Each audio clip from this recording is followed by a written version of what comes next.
Questões que foram colocadas, e agradeço muito aos senhores deputados aqui presentes a atenção. Devo dizer, relativamente às questões iniciais que foram colocadas pela senhora coordenadora, enfim, eu devo dizer quanto a isto, se é moção do Presidente da Câmara, se é moção da Câmara Municipal em si ou do seu Presidente individualmente, enfim, isso não é normalmente muito relevante e também admito que seja comum propor moções à Assembleia da República. Embora também já não me parece que as câmaras municipais tenham propriamente iniciativa legislativa, portanto, ou seja, nesse aspecto são tratadas como qualquer cidadão neste âmbito e daí que me pareceu, e é a crítica, haver uma certa rapidez, para o qual não vi nenhuma justificação, em atender imediatamente o pedido do Sr. Presidente da Câmara. O Sr. Presidente da Câmara dá uma entrevista num dia e no dia seguinte nós sabemos que está entregue o tal projeto. Portanto, ou seja, isto parece-me de facto que houve aqui alguma precipitação neste âmbito, que aliás é reconhecida, porque até se reconhece que a relação do diploma podia ser bastante mais feliz. Se havia pressa, eu acho que não havia pressa absolutamente nenhuma, pela razão seguinte, porque esta lei relativamente ao arrendamento, portanto, ou seja, a lei 31 de 2012, foi publicada em 14 de agosto e entrou em vigor em 12 de novembro de 2012. Portanto, o período transitório só termina em 12 de novembro de 2017. Mas atenção, é que o período transitório existe individualmente para cada contrato. Portanto, ou seja, o que significa neste caso é que para os primeiros senhorios que iniciaram o processo neste âmbito, de facto, mas nem em novembro, porque o primeiro tem que haver 30 dias para fazer a proposta, depois há 30 dias de resposta ao inquilino e depois então é que há 30 dias para o senhorio para estabelecer isto. Portanto, em 2017 sequer não haverá com certeza uma única renda atualizada. Isso posso-vos garantir, porque não haveria prazos, só mesmo se o senhorio propusesse num dia, o inquilino respondesse no dia seguinte e logo a seguir o propusesse. Em 2017 não há absolutamente nada. Portanto, ou seja, neste caso, por esse motivo, devo dizer, quanto ao tal subsídio e o orçamento para 2017, isso não é questão que se ponha, embora deva-se colocar, neste caso, que enfim, diz que não há dotação da Segurança Social, que eu saiba, os orçamentos fazem-se anualmente, portanto, ou seja, não faz sentido colocar-se neste âmbito, todos os anos é que se faz o orçamento e se coloca a ver os compromissos que o Estado tem. O Estado teria compromissos, neste caso, relativamente aos subsídios, a partir de 2018, portanto, ou seja, e portanto, só na preparação do orçamento para 2018 é que alguma vez a questão das dificuldades do subsídio se colocariam. Eu devo dizer que as dificuldades são facílimas de estabelecer, porque não há aqui, neste caso, os números são bastante claros, portanto, ou seja, não é preciso estudos nem coisa nenhuma. Eu via fazer referência a um dos proponentes deste projeto, que não temos estudos sobre isto, mas que estudos é que são precisos? Porque é muito fácil de calcular isto, aqui basta uma regra aritmética, porque é obrigatório para invocar a carência económica ter o comprovativo do REABC junto das finanças. E os valores que apareciam quando o anterior governo extinguiu a comissão de monitorização andavam à volta de 50 mil, portanto, ou seja, não eram mais que isso. Portanto, ou seja, mas em relação aos inquilinos que invocaram carência económica, o valor andava na ordem dos 50 mil. Portanto, se a senhora jornalista, naquela referência, falou em 50 milhões de euros, eu devo dizer que 50 milhões de euros é um número elevadíssimo. Portanto, no fundo, porque o Estado, a única coisa que paga é a diferença, neste caso de rendas, entre o que é o valor patrimonial do imóvel, que já está abaixo do valor do mercado, deve-se dizer, e a renda que o inquilino já estava a pagar com base na sua carência económica. E, portanto, neste caso, a situação que se deve dizer, os tais 50 milhões, deve-se calcular, chegariam e sobrariam. Portanto, ou seja, se alguma vez meterem no orçamento para 2018 50 milhões para pagar estes subsídios, eu garanto que sobra dinheiro. Portanto, ou seja, isso parece-me óbvio e nem é necessário fazer estudos, nem coisa. É uma regra pura e simplesmente elementar. É ir às finanças, que têm esses dados, dizer quantas certidões do REABC foram emitidas. Porque sem as certidões do REABC não há fixação de carência económica e não há nenhuma atualização que ocorre. São cerca de 50 mil. Era o que nós tínhamos neste caso quando isto ocorreu. Portanto, não há relação quanto a esta indicação. Quanto à situação que eu referi relativamente à questão, bem, eu chamei a atenção para o singular neste caso pela razão seguinte. É óbvio que se nós falamos dos órgãos, falamos em singular, mas normalmente falamos primeiro das entidades autárquicas, os municípios. E este diploma não o faz. A palavra município não aparece neste diploma uma única vez. Começa logo o artigo 1º por falar a Câmara Municipal, portanto, ou seja, neste caso. Portanto, ora, aí que se me fala das leis autárquicas, com certeza que elas primeiro falam dos municípios, depois falam dos seus órgãos.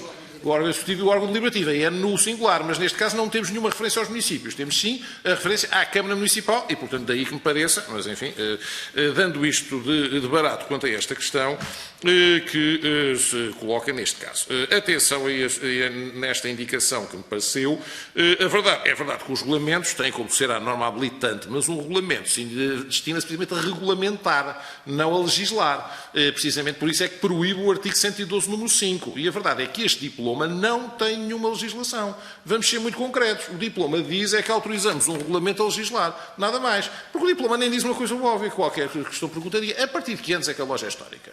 Portanto, ou seja, algum dos senhores proponentes deste diploma que diga isto, quantos anos são precisos para uma loja ser histórica? Estamos a falar de quanto? Estamos a falar de 50 anos, 100 anos, de 20 anos, 30 anos? É que se diga, se forem 20 anos, então todas as lojas são históricas, porque neste caso este regime só se aplica aos arrendamentos desde 95. Portanto, ou seja, tem pelo menos datado 95. Estamos a falar de 20 anos, é tudo. Portanto, ou seja, mas neste caso o que nós sabemos sobre isto é que o Sr. Presidente da Câmara, na tal entrevista que deu, disse: estamos a contar com 200 a 300 lojas históricas em Lisboa. Com base em critérios ninguém sabe, só eu não sei onde é que estão os critérios dele, mas na verdade quais são? Quantos anos são precisos? O que é uma loja histórica? Ninguém está numa definição quanto a isso. Portanto, ele saberá lá as coisas que quer qualificar, mas tem que qualificar com base numa lei, não é com base na vontade que o Sr. Presidente da Câmara tenha de fazer essa qualificação. Isso é a nossa opinião. Professor, sem querer prejudicar o seu argumento, que é completamente válido, apenas informar, até porque o Sr. Deputado Álvaro Castelo Branco também referiu isso, esse número que o Presidente da Câmara deu tem a ver com um grupo de trabalho e um estudo que está a ser feito na Câmara de Lisboa, um levantamento exaustivo, está a ser feito uma comissão participada por uma data de entidades, desde a UACS, etc. Portanto, é só para dizer que não é um número tirado para o ar. Tem um levantamento por trás. Mas é discutível. Quais são os critérios que essa comissão tem. É evidente. Porque, funda-se o seguinte, dizendo, nós achamos que há 200 ou 300 lojas históricas. É evidente. Com que anos? Com que idade? Isso é que ninguém sabe neste diploma. Mas nesse ponto está cheio de razão. Eu estava só a dizer que... Não. De qualquer maneira, senhores deputados... Sim, 200 ou 300 em Lisboa, já seria bastante, não sei, porque se forem todas as lojas, se for 20 anos, aí todas as lojas de Lisboa, que são anteriores a 95, e é que isto se aplica este diploma, são lojas históricas. Portanto, Sr. Professor, eu penso, só para a questão deste assunto, e eu peço desculpa de interromper, nós iremos ouvir aqui o Presidente da Câmara de Lisboa, o Presidente da Câmara do Porto, vamos ouvir também a Associação Nacional de Municípios e, portanto, vamos tentar perceber exatamente a questão que está a suscitar, porque ela, de facto, não é clara. Nós próprios aqui não temos todos a mesma informação. Ora bem, portanto, neste caso, quanto a esta indicação, por isso a nossa crítica coloca-se quanto a isto, eu devo dizer... relativamente a esta indicação, porque se coloca quanto a este ponto e por isso nós estamos claramente colocando esta situação. E por isso eu queria salientar a questão constitucional, coloca-se no artigo 112, número 5, portanto, ou seja, que refere expressamente que a lei não pode criar atos legislativos nem remeter para atos de natureza a possibilidade de integrar os seus critérios. Isto aqui temos uma norma completamente vazia sobre as lojas históricas e portanto, não há relativamente a esta indicação. Quanto à questão que foi colocada pela senhora deputada, portanto, ou seja, neste âmbito, segundo isso, parece que cá mal diz que há um pequeno número de lojas, eu não sei se o número é pequeno ou grande, ninguém sabe qual é o critério, portanto, ou seja, neste caso, coloca-se nesta indicação. Neste âmbito, a questão que se coloca, portanto, neste caso se falou aqui, a senhora deputada acrescentou o caso das lojas de ser isto destinado, portanto, ou seja, no fundo isto é o que se chama em direito uma lei com fotografia, portanto, ou seja, fazemos a lei, mas já vemos onde é a fotografia. Eu devo dizer que esta fotografia era essencialmente para a Câmara de Lisboa, que me pareceu por todo o enquadramento. A senhora deputada referiu que também estaria aqui em causa a Câmara do Porto, portanto, ou seja, neste critério relativamente a esta situação. Em relação à Câmara do Porto, eu devo dizer que nós, enfim, eu não referi a Câmara do Porto porque não havia ter intervenção pública nesta matéria, porque eu lembro de uma intervenção pública que teve o Sr. Presidente da Câmara do Porto há cerca de 2 anos e que precisamente também estava preocupado com os estabelecimentos que ele considerava históricos e que o que ele veio dizer numa ação pública é que se os proprietários atualizassem as rendas desses estabelecimentos, a Câmara faria expropriações ao estilo do Estado Novo. Portanto, ou seja, foram as palavras que ele utilizou. E nessa altura nós respondemos que não estávamos já no Estado Novo e que se ele queria fazer expropriações selvagens, com certeza que ia se confrontar com os tribunais e que o resultado das tais expropriações seria que as câmaras estariam, neste caso, teriam que pagar a indemnização aos proprietários pelas expropriações e que, nesta situação, teriam naturalmente que pagar as indemnizações correspondentes, que é para isso que servem os tribunais, neste caso, quanto a esta indicação. E, de facto, desde aí nunca mais ouvimos falar da intenção da Câmara do Porto fazer expropriações e, portanto, neste âmbito, e também não ouvimos sobre a situação das lojas históricas. De facto, essa situação foi colocada neste âmbito, portanto, será interessante saber que se coloca nisto e por isso também nos pareceu que este diploma aparece como uma espécie de substituição, porque na verdade é que se as câmaras querem proteger as lojas históricas, podem expropriar os imóveis e pagar as indemnizações quanto a isso. Nada temos contra esse tipo de questões, portanto, ou seja, aí, neste caso, se acham que há interesse público nesta situação, com certeza expropriem, mas então pagam a indemnização correspondente relativamente a este critério. Sobre isso coloca assim. Agora vir dizer, não senhor, nós não expropriamos nada, mas os proprietários estão transformados numa espécie de servos da gleba, sendo obrigados a sustentar estabelecimentos inviáveis à força e deixando os seus imóveis cair, isso é algo que nós nos parece que num Estado de Direito é absolutamente insustentável. Portanto, ou seja, isso devo dizer que daí que se coloca neste caso. A senhora deputada perguntou-me se esta situação dos investimentos em obras de reabilitação estão a frustrar as expectativas dos proprietários do setor e se os proprietários investiram. E, efetivamente, investiram muito. Portanto, pode-se dizer, neste caso, nós vimos, efetivamente, surgir alguma reabilitação em Lisboa, portanto, que é o caso que eu acompanho mais, depois da Lei das Rendas. Portanto, ou seja, antes disso não havia nada. Portanto, ou seja, que se coloca, e também não havia oferta de arrendamento. Portanto, eu recordo-me, quando era criança, nós passávamos pelas avenidas novas e víamos escritos nas janelas.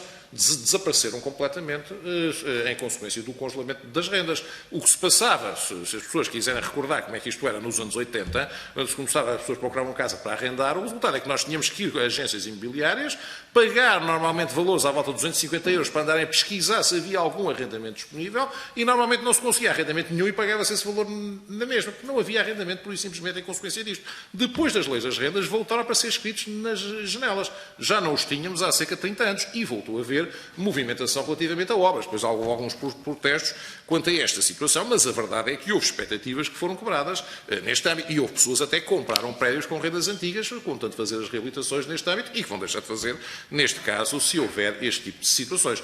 Portanto, o impacto disto em termos de expectativas de negócios é bastante grande e, portanto, se coloca neste caso e que deverá ser ponderado, porque, efetivamente, nós queremos criar um ambiente adequado ao arrendamento, temos que dar estabilidade à legislação. Porque se todos os dias vão falar a um proprietário que os proprietários portugueses já estão, e deve-se dizer neste caso, os prédios antigos pertencem a pessoas idosas. Portanto, ou seja, isto é assim que existe, porque grande parte da questão do congelamento das rendas limitou a possibilidade de alienação dos imóveis. Portanto, as transações de imóveis, já nem falo do arrendamento, também foram limitadas devido à situação que existia. E por isso, hoje em dia, nós temos os prédios que pertencem a pessoas idosas e de heranças, que colocam as coisas no mercado e fazem obras se tiverem confiança em alguma estabilidade. Se lhes falam que isto volta tudo para trás, qualquer investimento nesta área desaparece. Portanto, neste caso, por isso, eu devo dizer que só o anúncio disto já provocou um grande retraimento no próprio setor. Isso é, neste momento, situação geral e, a meu ver, também terá provocado uma subida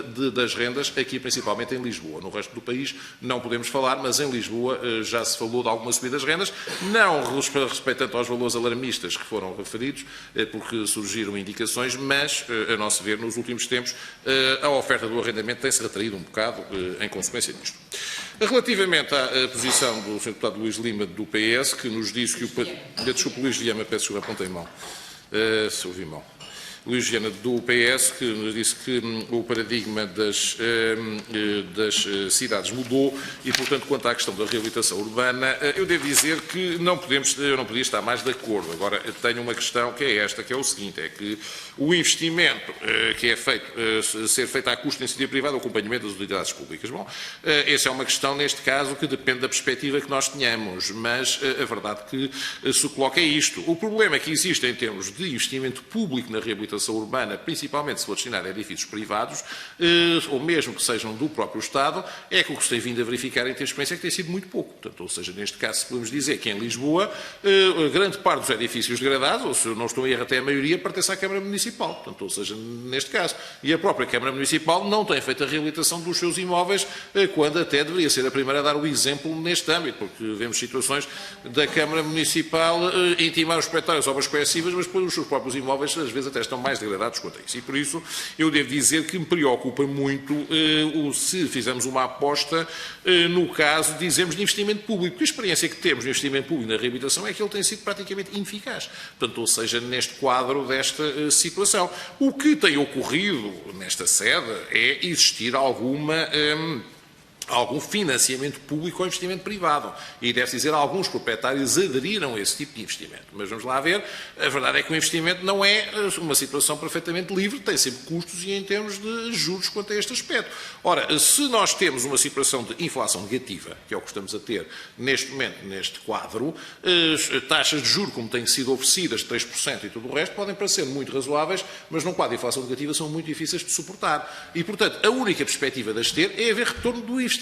Aí é que a pessoa investe, de facto, dizendo, sim senhor, eu investo, eu obtenho financiamento, mas estou à espera de ter um retorno que cubra este encargo. Se não se consegue fazer isso, a iniciativa privada, e portanto, e daí o grande erro do congelamento de rendas, é de facto que o resultado é a destruição da própria cidade. Isto é geral. Há aquela velha frase que diz que há duas maneiras de destruir uma cidade, é bombardeá-la ou congelar-lhe as rendas. Portanto, ou seja, que neste caso o resultado é exatamente o mesmo. A cidade cai nas duas indicações. Por isso, tenho uma posição neste quadro e devo dizer que me parece que o investimento público só por si coloca o problema do público não conseguir gerar, a nosso ver, o dinheiro necessário para fazer a reabilitação que é precisa. Como se disse, só em Lisboa, e este é um estudo da própria Câmara Municipal, são necessários 8 mil milhões de euros. Portanto, ou seja, para reabilitar todos os imóveis degradados, incluindo, penso eu, grande parte dos imóveis da própria Câmara. Portanto, não é com valores como os que surgiram no tal fundo de reabilitação do edificado, que é para todo o país, que se conseguirá fazer relativamente a esta indicação.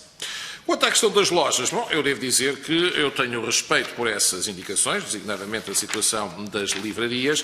Agora, o que eu não posso conceber é que uma loja funcione, e precisamente quando o proprietário não investe na loja, quem investiu é o inquilino, e o inquilino, a verdade é que não consegue ter rendimento. A verdade é que em regras de concorrência no mercado, infelizmente o mercado pode ser muito radical, mas também é muito democrático. Portanto, ou seja, no fundo o que significa é que a loja funciona se as pessoas quiserem comprar os seus produtos. Se não quiserem comprar os produtos, o resultado é que a loja fecha. E só não sucede em algumas lojas se tiverem as rendas artificiais. Por exemplo, se nós formos ver algumas lojas da Baixa, de retrosarias e de sapatos e tudo mais, que até se fez uma reportagem sobre isso, nós vemos, de facto, o que sucede é isto, é que tem lá o mesmo produto na montra desde anos. Portanto, ou seja, não o vendem. Portanto, ou seja, mas como a renda lhes são 5, 10, 15 euros, não se importa nada com isso. Portanto, a loja pode estar aberta, pode estar a funcionar, e se de vez em quando aparecer lá alguém, isto funciona. Agora, isto coloca problemas. Primeiro que o proprietário está a ser transformado num sócio à força. Portanto, ou seja, que não tem nada que estar a financiar um empreendimento onde não tem lucro nenhum. E segundo, porque, até a meu ver, coloca problemas de concorrência, a propósito que uma loja há de estar a ser subsidiada relativamente à loja do lado que tem uma renda nova. Portanto, ou seja, isto contribui com o que se tem visto, e o resultado disto são grandes injustiças, porque isto contribui para que grande parte as rendas subam em consequência de algumas estarem congeladas. Portanto, quando nós tínhamos estas situações antes desta lei de 2012, nós tínhamos casos na associação, por exemplo, de um proprietário que tinha um edifício inteiro, com vários inquilinos, e que um dos inquilinos pagava, que era vizinho do outro, pagava 40 vezes a renda que o outro pagava, porque um tinha uma renda antiga e outro tinha uma renda nova. E este tipo de situações é absolutamente insustentável. O resultado significa que a renda, os inquilinos novos estão a pagar a renda dos antigos. No fundo, faz disparar as rendas quanto a esta situação. E não é isso, de facto, nos parece que seja a solução de justiça e de equidade quanto a este tipo de indicação. Bom, se há fatores de autenticidade das lojas, nós concordamos e admitimos que haja uma proteção. Achamos é que a proteção não pode passar por impor ao privado um contributo à força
sejam do próprio Estado, é que o que se tem vindo a verificar em termos de experiência é que tem sido muito pouco. Portanto, ou seja, neste caso, podemos dizer que em Lisboa, grande parte dos edifícios degradados, ou se não estou a errar, até a maioria, pertence à Câmara Municipal. Portanto, ou seja, neste caso. E a própria Câmara Municipal não tem feito a reabilitação dos seus imóveis, quando até deveria ser a primeira a dar o exemplo neste âmbito, porque vemos situações da Câmara Municipal intimar os proprietários obras coercivas, mas depois os seus próprios imóveis, às vezes, até estão mais degradados quanto a isso. E por isso, eu devo dizer que me preocupa muito se fizermos uma aposta no caso, dizemos, de investimento público. Porque a experiência que temos no investimento público na reabilitação é que ele tem sido praticamente ineficaz. Portanto, ou seja, neste quadro desta situação. O que tem ocorrido nesta sede é existir algum financiamento público ou investimento privado. E deve dizer, alguns proprietários aderiram a esse tipo de investimento. Mas vamos lá ver, a verdade é que o investimento não é uma situação perfeitamente livre, tem sempre custos e em termos de juros quanto a este aspecto. Ora, se nós temos uma situação de inflação negativa, que é o que estamos a ter neste momento, neste quadro, as taxas de juros, como têm sido oferecidas, 3% e tudo o resto, podem parecer muito razoáveis, mas num quadro de inflação negativa são muito difíceis de suportar. E, portanto, a única perspectiva de as ter é haver retorno do investimento. Aí é que a pessoa investe, de facto, dizendo, sim, senhor, eu investo, obtenho financiamento, mas estou à espera de ter um retorno que cubra este encargo. Se não se consegue fazer isso, a iniciativa privada, e, portanto, e daí o grande erro do congelamento de rendas, de facto, é que o resultado é a destruição da própria cidade. Isto é geral. Há aquela velha frase que diz que há duas maneiras de destruir uma cidade, é bombardeá-la ou congelar-lhe as rendas. Portanto, ou seja, que neste caso, o resultado é exatamente o mesmo. A cidade cai nas duas indicações. Por isso, tenho uma posição neste quadro e devo dizer que me parece que o investimento público só por si coloca o problema do público não conseguir gerar, a nosso ver, o dinheiro necessário para fazer a reabilitação que é precisa. Como se disse, só em Lisboa, e este é um estudo da própria Câmara Municipal, são necessários 8 mil milhões de euros. Portanto, ou seja, para reabilitar todos os imóveis degradados, incluindo, penso eu, grande parte dos imóveis da própria Câmara. Portanto, não é com valores como os que surgiram no tal fundo de reabilitação do edificado, que é para todo o país, que se conseguirá fazer relativamente a esta indicação. Quanto à questão das lojas, bom, eu devo dizer que eu tenho respeito por essas indicações, designadamente a situação das livrarias.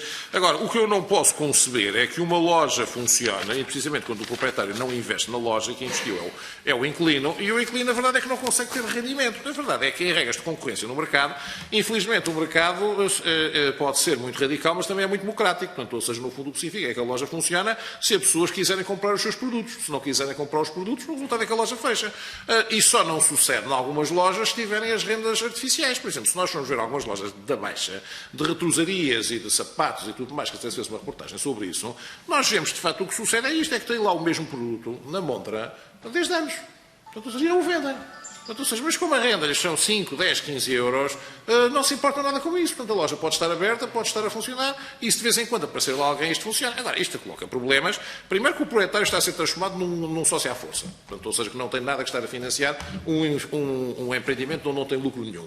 E segundo, porque, até a meu ver, coloca problemas de concorrência. A propósito que uma loja há de estar a ser subsidiada relativamente à loja do lado que tem uma renda nova. Portanto, ou seja, isto contribui com o que se tem visto, e o resultado disto são grandes injustiças, porque isto contribui para que grande parte as rendas subam em consequência de algumas estarem congeladas. Portanto, quando nós tínhamos estas situações antes desta lei de 2012, nós tínhamos casos na associação, por exemplo, de um proprietário que tinha um edifício inteiro, com vários inquilinos, e que um dos inquilinos pagava, que era vizinho do outro, pagava 40 vezes a renda que o outro pagava, porque um tinha uma renda antiga e outro tinha uma renda nova. E este tipo de situações é absolutamente insustentável. O resultado significa que a renda, os inquilinos novos estão a pagar a renda dos antigos. No fundo, e faz disparar as rendas quanto a esta situação. E não é isso, de facto, nos parece que seja solução de justiça e de equidade quanto a este tipo de indicação. Bom, se há fatores de autenticidade das lojas, nós concordamos e admitimos que acham uma proteção, achamos é que a proteção não pode passar por impor ao privado um contributo à força para manter o imóvel e, neste caso, retirar-lhe o seu poder de transformação. Isso, a nosso ver, é uma expropriação. Se é uma expropriação, tem que ser tratada como tal. Portanto, ou seja, admitimos perfeitamente que o Estado, ou até a Câmara, entenda expropriar as lojas que acham mais adequadas. Portanto, ou seja, enfim, deve-se dizer que, quando se surgiu isso, o Presidente da Câmara do Porto não fez nenhuma expropriação, porque também o resultado é que, normalmente, a loja, não sei que viabilidade é que tem, se a Câmara quiser manter a renda que estava a pagar. Provavelmente poderá ter a loja, mas a Câmara também não gosta de ter que pagar a expropriação e receber uma renda simbólica. Portanto, isto será a questão que se coloca. Agora, se as próprias câmaras não estão interessadas interessadas nisso, muito menos os proprietários estarão. Isso com certeza, e não podem ser obrigados à força a colocar nesta situação. E precisamente por isso, enfim, isto já veio neste âmbito, relativamente à questão das questões levantadas pelo Sr. Deputado Álvaro Castelo Branco, que efetivamente nós entendemos que pode haver proteção com a loja histórica, entendemos no fundo que a proteção a ser pública tem que ser a Câmara a suportá-la neste caso e que não pode ser à custa do proprietário. A ideia das câmaras comprarem as livrarias, acho situação importante neste quadro, mas como se disse, é talvez uma melhor solução para esta questão. Quanto à poupança que referiu dos 50 milhões de euros, neste caso, neste âmbito, como se disse há pouco, eu acho que esse valor está elevado. Portanto, ou seja, neste caso será uma estimativa até bastante por alto relativamente ao que seria necessário gastar em subsídios. A nosso ver, não andam nem de perto nem de longe perto disto. Quanto à última questão colocada pela Sra. Coordenadora, se poderia haver uma compensação nas lojas históricas com a situação do IMI, isso a nós parece-nos claramente insuficiente. E devemos dizer, temos uma má experiência nesta área, que foi o que foi feito relativamente à continuação do congelamento das rendas, porque, vamos lá ver, o que se tem passado com o congelamento das rendas, isso tem vindo a verificar, e até há processos expostos em tribunal por causa disso, porque muitos proprietários ficaram a pagar mais IMI que o que recebem de renda. Portanto, ou seja, isto é uma situação altamente injusta. Portanto, ou seja, a pessoa não recebe de renda o suficiente para pagar o IMI. Portanto, ou seja, está neste caso, e o Estado, o que na altura foi feito, foi dizer que, e isto mostra bem a irracionalidade do nosso sistema fiscal, foi dizer que o proprietário poderia apresentar como valor patrimonial, no caso de rendas congeladas, os fatores de capitalização das rendas. Mas a verdade é que têm sido levantados tantos entraves burocráticos a este sistema que quase ninguém está a receber isso. Portanto, ou seja, pode-se dizer. Primeiro, o Estado veio dizer que tinha que pedir aquilo em 2012, até outubro. Portanto, ou seja, neste caso, coisa que ninguém se lembrou de fazer, até porque a lei tinha acabado de sair. Depois veio dizer, se não pediu em 2012, não pode voltar a pedir. Portanto, ou seja, e neste caso, então, os desgraçados estão em 5 anos, continuam a pagar mais IMI que o que recebem de renda. E depois veio-se dizer ainda, e se alguma vez esqueceram de pedir num ano, também já não podem pedir no ano seguinte. Portanto, ou seja, neste caso aqui.